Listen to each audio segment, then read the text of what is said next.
Hello दोस्तों, welcome to my YouTube channel. आज के टॉपिक में मैं आरआरबी एलपी टेक्नीशियन के लिए 2018 से 2023 तक पूछे गए रेलवे के एग्जाम में जितने भी प्रश्न पूछे गए हैं उन सभी प्रश्नों को इसमें इंक्लूड किया गया है। तो ये वीडियो आपके लिए बहुत ही इंपॉर्टेंट होगा यदि आप 2024 में रेलवे एलपी टेक्नीशियन की तैयारी कर रहे हैं तो फ्रेंड आप इस वीडियो को ध्यानपूर्वक देखिएगा और अंत तक देखिएगा, क्योंकि ये वीडियो आपके लिए बहुत ही इंपॉर्टेंट होगा। तो चलिए दोस्तों स्टार्ट करते हैं। ये वीडियो का पार्ट नंबर 6 है। यदि आप इसका 1 से लेकर 5 तक नहीं देखे हैं तो हमारे वीडियो के डिस्क्रिप्शन में जाकर आप वहाँ से देख सकते हैं। ओके फ्रेंड, तो चलिए स्टार्ट करते हैं। सबसे पहले प्रश्न से, मास्ट कोशिकाएं पाई जाती हैं कहाँ पर पाई जाती हैं फ्रेंड बताइए। फ्रेंड यदि क्वेश्चन का आंसर पता हो तो आप कमेंट बॉक्स में दे सकते हैं। इसमें जितने भी प्रश्न लगाए सारे इंपॉर्टेंट प्रश्न और सिलेक्टेड प्रश्न आपकी परीक्षाओं को ध्यान में रखते हुए लाया गया है। तो चलिए दोस्तों बताइए, तो राइट आंसर होगा संयोजी ऊतक में। ऑप्शन नंबर 1 करेक्ट आंसर हो जाएगा। चलिए इसके इंपॉर्टेंट पॉइंट देख लेते हैं, आपको एक्स्ट्रा जानकारी मिल जाएगी। मास्ट कोशिकाएं विशिष्ट संयोजी ऊतक में पाई जाती हैं। ये रुधिर के बेसोफिल का रूपांतरण होती हैं। यहाँ पर ध्यान दीजिएगा, मास्ट कोशिकाओं से हिपेरिन, हिस्टामिन और सेरोटोनिन का स्रावण होता है। ठीक है दोस्तों, तो आप इस पॉइंट को याद रखिएगा, क्योंकि यहाँ से प्रश्न पूछा जाता है कि मास्ट कोशिकाओं में मतलब मास्ट कोशिकाओं से क्या स्रावित होता है, कौन कौन सी पदार्थ स्रावित होते हैं। तो यहाँ पर राइट आंसर आएगा हिपेरिन, हिस्टामिन और सेरोटोनिन, ये तीनों दे सकता है। ठीक है, तो आप इसको ध्यान में रखिए, बहुत ही इंपॉर्टेंट है आपकी परीक्षाओं की दृष्टि से। चलिए दोस्तों अगले प्रश्न पर चलते हैं। हैवर्सियन तंत्र पाया जाता है। हैवर्सियन तंत्र पाया जाता है दोस्तों बताइए। मत्स्य की अस्थियों में, पक्षियों की अस्थियों में, स्तनियों की अस्थियों में, सरीसृपों की अस्थियों में। बताइए फ्रेंड कौन सा उत्तर सही होगा। राइट आंसर रहेगा स्तनियों की अस्थियों में। ठीक है, option number C correct answer हो जाएगा। चलिए देख लेते हैं इंपॉर्टेंट पॉइंट, एक्स्ट्रा जानकारी मिल जाएगी आपको। यहाँ पर दिया गया है, हैवर्सियन नलिका यह एक अनुदैर्ध्य नलिका है जो सूक्ष्म अति संरचना का केंद्र बनाती है। वे अनुदैर्ध्य नलिका हैं जो एक दूसरे के समानांतर चलती हैं। ठीक है, वोल्कमैन नलिका के रूप में जाना जाता है। कुत्तों, भेड़, गायों और मनुष्यों की स्तनधारी अस्थियां होती है इसी में। ठीक है, इसमें तंत्रिका, धमनी, सीरा और लसिका वाहिकाएं होती हैं। ठीक है, तो आप इस पॉइंट को याद रखिए। जो हैवर्सियन नलिका होती है तो वो कुत्ता, भेड़, गाय, मनुष्य, स्तनधारी पक्षियों में सॉरी स्तनधारी जानवरों में पाई जाती है। ठीक है, तो यहाँ पर इस पॉइंट को याद रखिए, बहुत ही इंपॉर्टेंट है। चलिए नेक्स्ट, फेफड़ों को ढकने वाला आवरण होता है, यहाँ पर वाला रहेगा। ठीक है, कौन सा आवरण होता है फ्रेंड बताइए। तो राइट आंसर होगा प्यूरलर। ठीक है, प्यूरलर होता है। ठीक है, इसे प्लूरा भी बोल दिया जाता है। ठीक है, इसे प्लूरा भी बोल दिया जाता है। तो यहाँ पर ध्यान दीजिएगा। चलिए इसके इंपॉर्टेंट पॉइंट देख लेते हैं। यहाँ पर आपको दिया गया है, फेफड़े के आवरण को फुफ्फुस झिल्ली या प्लूरल मेम्ब्रेन कहा जाता है। ठीक है, यह चमकदार स्पष्ट पतला आवरण है जो फेफड़ों को ढकता है। इसकी बाहरी पार्श्विका की परत छाती की दीवार से जुड़ी होती है, जबकि आंतरिक आंत की परत फेफड़ों से जुड़ी होती है। ठीक है, आप इन सभी पॉइंटों को याद रखिए, बहुत ही इंपॉर्टेंट है आपकी परीक्षाओं की दृष्टि से। चलिए दोस्तों अगले प्रश्न पर, दांत मुख्य रूप से बने होते हैं। बताइए दोस्तों, दांत मुख्य रूप से किसके बने होते हैं। 4 ऑप्शन आपके सामने दिया गया है, फटाफट कमेंट कीजिए। तो राइट आंसर हो जाएगा डेंटाइन के। ठीक है, option number B correct answer हो जाएगा। चलिए इसके इंपॉर्टेंट पॉइंट देख लेते हैं कुछ एक्स्ट्रा जानकारी के रूप में। मानव दांत 4 प्रकार के ऊतकों से बने होते हैं, कौन कौन से हैं। इनेमेल, डेंटिन, सीमेंटम और पल्प। इन नरम और कठोर ऊतक परतों में, यहाँ कठोर ऊतक और नरम ऊतक दोनों हैं इसमें, परतों में कैल्शियम, फास्फोरस, मैग्नीशियम और पोटेशियम जैसे महत्वपूर्ण खनिज पाए जाते हैं। यहाँ पर देख लो, इनेमेल, डेंटिन और सीमेंटम ये दोनों कठोर परत हैं। ठीक है, कठोर ऊतक है, यहाँ पर कठोर ऊतक है, और पल्स जो है वो नरम ऊतक है। ठीक है, तो आप इसको भी याद रखिएगा। चलिए अगले प्रश्न में चलते हैं। हिस्टोलॉजी शब्द का प्रयोग सबसे पहले किसने किया था। बताइए फ्रेंड। तो राइट आंसर होगा मेयर ने। इनका पूरा नाम कार्ल मेयर है। ठीक है, चलिए इंपॉर्टेंट पॉइंट देख लेते हैं। यहाँ पर आपको दिया गया है इंपॉर्टेंट पॉइंट। कार्ल मेयर एक जर्मन एनाटोमिस्ट और फिजियोलॉजिस्ट थे। ठीक है, जिन्होंने हिस्टोलॉजी शब्द गढ़ा है या प्रयोग किया है। इसकी सबसे पहली बार प्रयोग 1819 में अपनी पुस्तक on histology and a new classification of tissues, ठीक है, tissues of the human body में किया था। ठीक है, इनके बुक का नाम है ये, याद रखिए। 1819 में सबसे पहले प्रयोग किए थे किसका, हिस्टोलॉजी शब्द का प्रयोग किसने किया था, कार्ल मेयर ने किया था। ठीक है, आप इन सभी पॉइंटों को याद रखिए, बहुत ही इंपॉर्टेंट है, और यह एक जर्मन वैज्ञानिक थे। ठीक है, चलिए नेक्स्ट, किस प्रकार के ऊतक शरीर की सुरक्षा कवच का कार्य करते हैं। बताइए दोस्तों। तो राइट आंसर हो जाएगा इपिथेलियमी ऊतक। ठीक है, option number A right answer हो जाएगा। इपिथेलियम ऊतक जो है वो शरीर के लिए सुरक्षा कवच का कार्य करते हैं। चलिए नेक्स्ट, किसी तत्व के रासायनिक गुणधर्म या रासायनिक गुण निम्न में से कौन तय करता है? किसी तत्व के रासायनिक गुण जो होते हैं वो किसके द्वारा तय किया जाता है? बताइए दोस्तों। तो राइट आंसर रहेगा इलेक्ट्रॉनों की संख्या पर। ठीक है, इलेक्ट्रॉनों की संख्या पर तय किया जाता है। Option number B correct answer हो जाएगा। ठीक है, किसी तत्व के रासायनिक गुण नाभिक के बाहर विचरण करने वाले इलेक्ट्रॉनों की संख्या द्वारा तय किए जाते हैं। ठीक है, तो यहाँ पर ध्यान दीजिए इलेक्ट्रॉनों की संख्या द्वारा तय किए जाते हैं। चलिए नेक्स्ट क्वेश्चन नंबर 8 पर। किसी परमाणु के वाहतम कक्षा में कितने इलेक्ट्रॉन रह सकते हैं? बताइए दोस्तों। राइट आंसर रहेगा ऑप्शन नंबर बी 8 इलेक्ट्रॉन रह सकते हैं किसी तत्व के या परमाणु के वाहतम कक्षा में। ठीक है, तो आप इस पॉइंट को याद रखिए, वेरी इंपॉर्टेंट है और बहुत बार रेलवे के एग्जाम में पूछे जा चुके हैं। ठीक है, चलिए इसके इंपॉर्टेंट पॉइंट देख लेते हैं। इलेक्ट्रॉनों की अधिकतम संख्या संयोजकता यानी वाहतम कोष में 8 हो सकती हैं। किसी परमाणु की सबसे बाहरी कक्ष में मौजूद इलेक्ट्रॉनों की संख्या को संयोजन क्षमता कहा जाता है। प्रत्येक परमाणु अष्टक विन्यास सबसे बाहरी कक्ष में 8 इलेक्ट्रॉन तक पहुंचने की कोशिश करता है और इस तरह एक पूर्ण बाहरी सेल होता है। ठीक है, तो आप इस पॉइंट को याद रखिए, बहुत ही इंपॉर्टेंट है आपकी परीक्षाओं की दृष्टि से।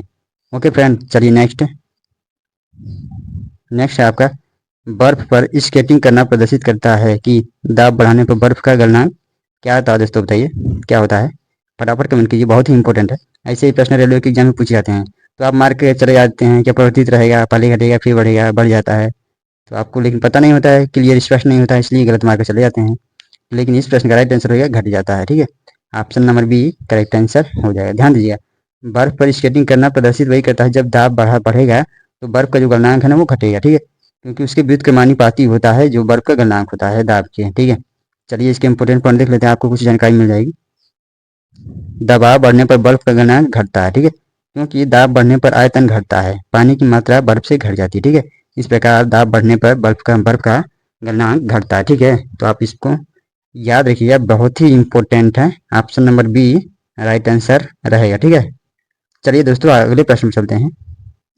चौराहों पर पानी के फुहारे गेंद में नाचती रहती है क्यों दोस्तों, क्यों नाचती रहती है बताइए, फटाफट कमेंट कीजिए।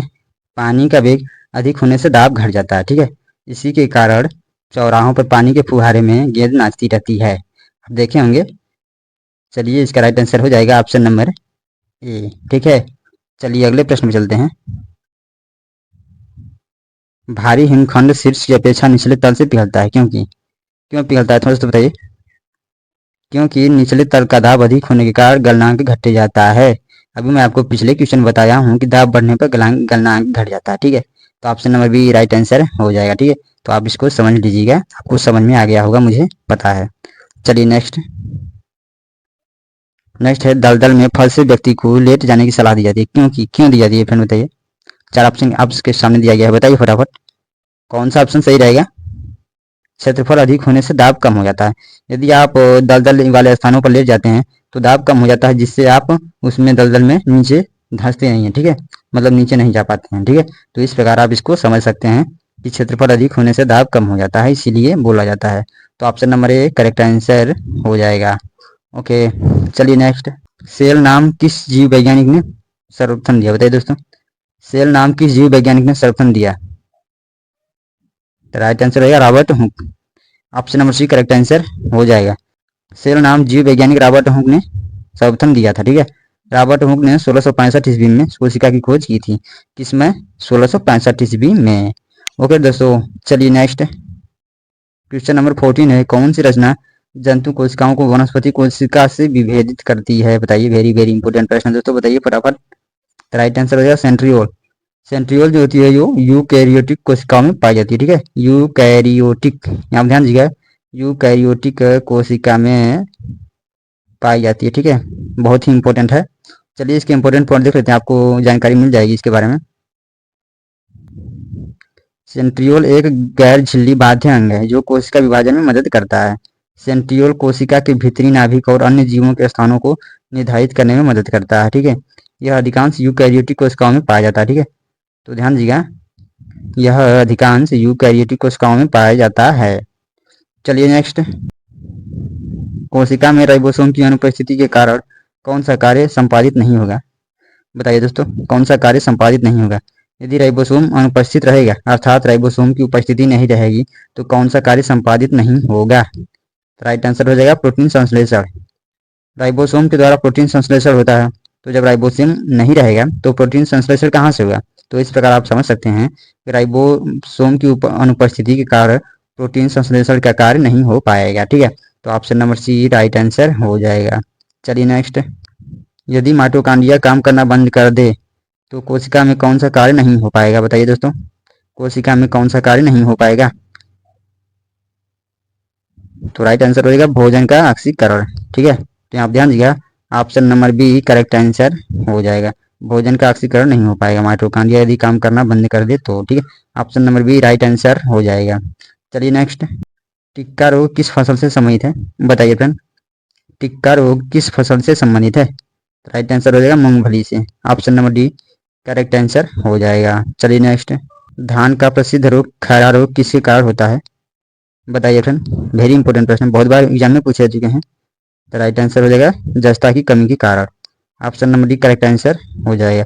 खैरा रोग जो है वो धान में लगता है और यह जिंक की कमी के कारण लगता है। ठीक है, और जिंक का जो फार्मूला होता है जेलियन होता है और इसका परमाणु क्रमांक जो होता है वो 30 होता है modern periodic chart of element में, मतलब आधुनिक आवत सारणी में। ठीक है, तो आप इसको भी याद रखिएगा। चलिए नेक्स्ट, चाय में लाल रस्ट रोग किसके कारण होता है? चाय में लाल रस्ट रोग किसके कारण होता है फ्रेंड बताइए? तो राइट आंसर रहेगा हरे शैवाल के कारण। Option number D correct answer हो जाएगा। ठीक है, चलिए इसके इंपोर्टेंट पॉइंट देख लेते हैं। यहाँ पर दिया गया है चाय का लाल रंग रोग सेफेलुरोज जाति के शैवाल के कारण होता है। ठीक है, यहाँ आप ध्यान दीजिएगा, इसको सेफेलुरोस जाति के शैवाल के कारण होता है। सेफेलुरोस परजीवी सरल हरित शैवाल की एक जाति है। चाय की एक लाल जंग रहित शैवाल के कारण होती है। ठीक है, ध्यान दीजिएगा, चाय की लाल रंग जो यहाँ पे जंग लिखा गया रंग रहेगा तो हरित शैवाल के कारण होती है। ठीक है, तो यहाँ इसको याद रखिएगा, बहुत ही इंपॉर्टेंट है। तो राइट आंसर रहेगा इस प्रश्न का हरित शैवाल के कारण। ठीक है, option number D right answer रहेगा। चलिए नेक्स्ट, नेक्स्ट है आपका नींबू का कैंकर किससे होता है? किसके कारण होता है फ्रेंड बताइए? नींबू का कैंकर, नींबू में जो कैंकर रोग होता है वो किसके कारण होता है? तो राइट आंसर है जीवाणु के कारण। Option number B correct answer हो जाएगा। और किस जीवाणु के कारण होता है ये मैं पिछले वीडियो में बता दिया हूँ। ठीक है, तो आप वो जाकर वहां से देख सकते हैं। Option number B right answer हो जाएगा। चलिए नेक्स्ट, चट्टानों की आयु ज्ञात करने के लिए रेडियो एक्टिव आयु अंकन में किस समस्थानिक का उपयोग किया जाता है? बताइए दोस्तों, किस समस्थानिक का उपयोग यहाँ पर किया जाता है बताइए? तो राइट आंसर हो जाएगा यूरेनियम का। यूरेनियम के जितने समस्थानिक हैं उनका प्रयोग किया जाता है चट्टानों की आयु का निर्धारित करने के लिए। ठीक है, option number A correct answer हो जाएगा। चलिए नेक्स्ट, परिसंचरण तंत्र में रक्त के थक्के की स्थिति का पता लगाने के लिए किस समस्थानिक का प्रयोग किया जाता है? बताइए फ्रेंड, किस समस्थानिक का प्रयोग किया जाता है? तो राइट आंसर होगा सोडियम 24 की। Option number A right answer हो जाएगा। सोडियम 24 की उपयोग किया जाता है रक्त के थक्के की स्थिति का पता लगाने के लिए। ठीक है, आप इसको याद रखिएगा, बहुत ही इंपॉर्टेंट है। परिसंचरण तंत्र में रक्त के थक्के का पता लगाने के लिए Na24 का समस्थानिक का प्रयोग किया जाता है। ठीक है, option number A right answer हो जाएगा। वेरी वेरी इंपॉर्टेंट है दोस्तों, आप इस पॉइंट को याद रखिएगा, बहुत ही महत्वपूर्ण है आपकी परीक्षाओं की दृष्टि से। सोडियम 24 सोडियम एक रेडियो एक्टिव समस्थानिक है जिसका उपयोग रुधिर के थक्के की जांच करने में किया जाता है। ओके फ्रेंड, तो आप इस पॉइंट को याद रखिए, बहुत ही इंपॉर्टेंट है। ठीक है, चलिए नेक्स्ट, कोबाल्ट 60 का प्रयोग आमतौर पर विकिरण चिकित्सा तथा कैंसर जैसे रोगों में होता है क्योंकि यह उत्सर्जित करता है। क्या उत्सर्जित करता है दोस्तों बताइए? कोबाल्ट 60 जो कौन से कीड़े उत्सर्जित करता है बताइए फटाफट? राइट आंसर हो जाएगा इसका गामा किरण उत्सर्जित करता है। ठीक है, option number C correct answer हो जाएगा इसका। Option number C right answer हो जाएगा। कोबाल्ट 60 के द्वारा गामा किरण उत्पन्न की जाती है। ठीक है, चलिए इसके इंपोर्टेंट पॉइंट देख लेते हैं, आपको इससे जानकारी मिल जाएगी। यहाँ पर आपको दिया गया है कोबाल्ट 60 एक आइसोटोप है जो गामा किरण उत्सर्जित करता है जो कैंसर के उपचार के लिए साथ साथ चिकित्सा उपकरणों के जीवाणु शोधन के लिए चिकित्सा समुदाय के लिए आवश्यक है। ठीक है, तो आप इस पॉइंट को याद रखिएगा, बहुत ही इंपॉर्टेंट है। चलिए आगे चलते हैं। आगे है आपका 24 क्वेश्चन, रक्त कैंसर को नियंत्रित करने के लिए उपयोग किए जाने वाले रेडियो आइसोटोप कौन सा है? बताइए फ्रेंड, कौन सा रेडियो आइसोटोप यूज किया जाता है रक्त कैंसर को नियंत्रित करने के लिए? राइट आंसर होगा cobalt 60। Option number B correct answer हो जाएगा। यहाँ पर आपको इंपोर्टेंट पॉइंट दिया गया है, कोबाल्ट थेरेपी है कोबाल्ट 60 थेरेपी कैंसर जैसी स्थितियों के इलाज के लिए रेडियो आइसोटोप कोबाल्ट 60 से प्राप्त गामा किरणों का चिकित्सीय उपयोग किया जाता है। ओके फ्रेंड, तो आप इस प्रकार इसको याद रखिएगा, वेरी इंपॉर्टेंट है आपकी परीक्षाओं की दृष्टि से। चलिए नेक्स्ट प्रश्न, धूप के चश्मे की क्षमता होती है कितना होती है दोस्तों बताइए? 0 डायोप्टर, 1 डायोप्टर, 2 डायोप्टर, 4 डायोप्टर, बताइए फटाफट कमेंट बॉक्स में। तो राइट आंसर हो जाएगा इसका 0 dioptre. Option number 1 correct answer हो जाएगा। चलिए इसके इंपोर्टेंट पॉइंट देख लेते हैं।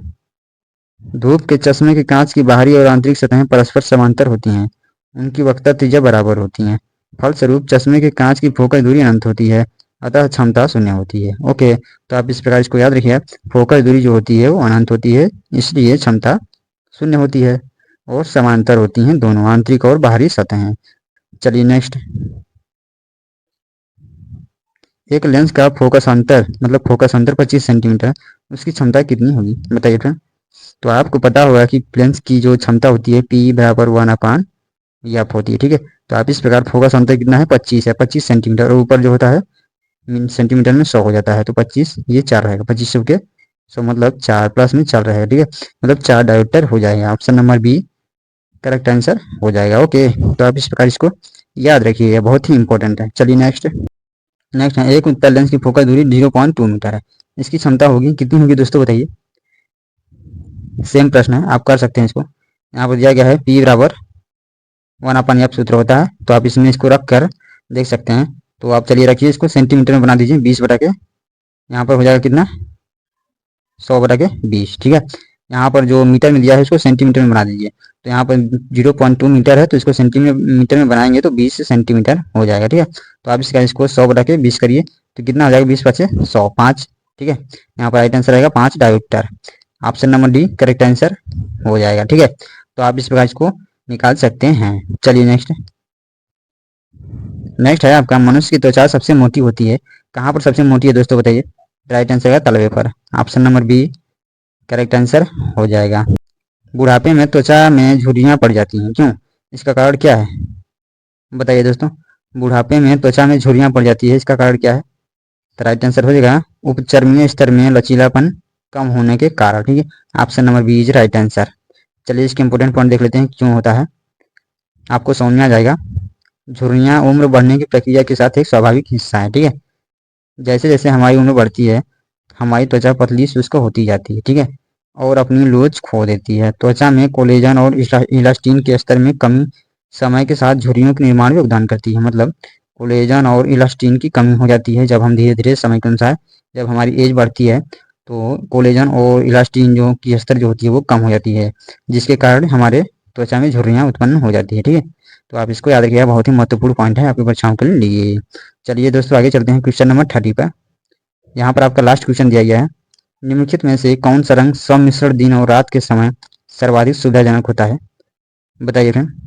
राइट आंसर हो जाएगा लाल और हरा। Option number D correct answer हो जाएगा, ठीक है। तो फ्रेंड आप जरूर कमेंट करके बताइएगा कि आपके कितने प्रश्नों का आंसर सही था। इसमें 30 प्रश्न दिया गया था, और इसमें जितने भी प्रश्न लगाए सारे most of expected GK question है, आपकी परीक्षाओं को ध्यान में रखते हुए लाया गया है। तो फ्रेंड आज की वीडियो में बस इतना ही, मिलेंगे अगली वीडियो में ऐसी वीडियो के साथ, तब तक के लिए थैंक यू सो मच।